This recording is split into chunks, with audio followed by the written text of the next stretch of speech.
अस्सलाम वालेकुम व्यूअर्स, उम्मीद है आप सब खैरियत से होंगे।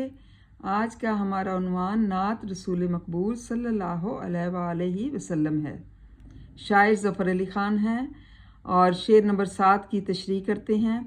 सब कुछ तुम्हारे वास्ते पैदा किया गया, सब गायतों की गायते ओला तुम ही तो हो। ज़फ़र अली ख़ान की शख्सियत के कई पहलू हैं। वो शायर भी थे, मुदीर भी और आज़ादी की जद्दोजहद में हिस्सा लेने वाले एक सरगर्म सियासी कारकुन भी थे।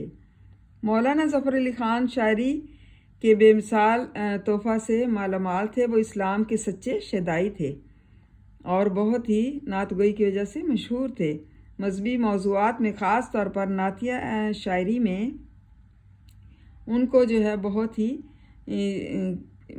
मरूफ़ी शख्सियत जो है वो मानी जाती है और दूसरे शेर इसे मुमताज़ करते हैं। इनकी नातिया शायरी का बग़ौर मुताला किया जाए तो ये बात सामने आती है कि उनकी नातिया शायरी का मरकज़ी नुक्ता जो है वो जज्बा इश्क़ रसूल सल्लल्लाहु अलैहि वसल्लम है। आपने मुसलमानों के अंदर ईमान की हरारत और सही अमल का असूर फूंकने के लिए अपनी नात गोई से एक तहरीक का काम लिया। इस शेर में शायर कहते हैं कि दुनिया की तख्लीक का मकसद नबी करीम सल्लल्लाहु अलैहि वसल्लम है। अल्लाह ताला ने इस कायनात की हर शय जो है वो रसूल पाक सल्लल्लाहु अलैहि वसल्लम के लिए बनाई है। अगर वो ना होते तो जहाँ भी ना होता। इस शेर में शायर जो है इस हकीकत की तरफ इशारा करता है और कहता है कि हजूर सल्लल्लाहु अलैहि वसल्लम की वजह तख्लीक कायनात है। ए रसूल पाक सल्लल्लाहु अलैहि वसल्लम,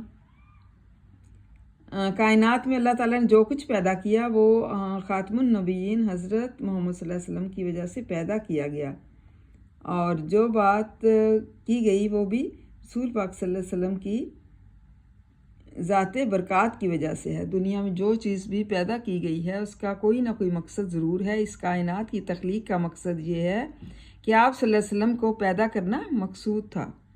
दुनिया की तमाम रंगीनियाँ और रानाइयाँ जितनी भी हैं आप सल्लल्लाहु अलैहि वसल्लम ही के दम से हैं। अल्लाह ताला ने इंसानों में सबसे ज़्यादा अफजल आप सल्लल्लाहु अलैहि वसल्लम की ज़ात बनाई और सबसे बड़ा एज़ाज़ तो ये है कि आप सल्लल्लाहु अलैहि वसल्लम किसी एक कौम, इलाके या मुल्क के लिए नहीं आए बल्कि आप सल्लल्लाहु अलैहि वसल्लम का पैगाम तमाम दुनिया तक पहुँचा और आप सल्लल्लाहु अलैहि वसल्लम ऐसी तालीमात लाए जो आज भी इतनी ही काबिल अमल हैं जितनी आज से 1400 साल पहले थी। मतलब पहले भी इतनी ही जो है काबिल अमल है जो आज भी हैं और आज से 1400 साल पहले भी थी। तो इस तरह से इस्लाम का जो है वो ज़हूर हुआ और इस्लाम जो है वो अपने बुलंदियों तक पहुंचा और लोगों ने बहुत जो है इस्लाम कबूल किया और इसको अपनाया और रसूल पाक सल्लल्लाहु अलैहि वसल्लम ने जो इस्लामी तालीमात दी हैं आज तक लोग जो है उन पर अमल करते हैं और हम बड़े खुशकिस्मत हैं कि हम लोग जो है इसको मानते हैं और हर चीज़ पर अमल करके अपनी दुनिया को हमने सुरखरू किया हुआ है और आखिरत को भी।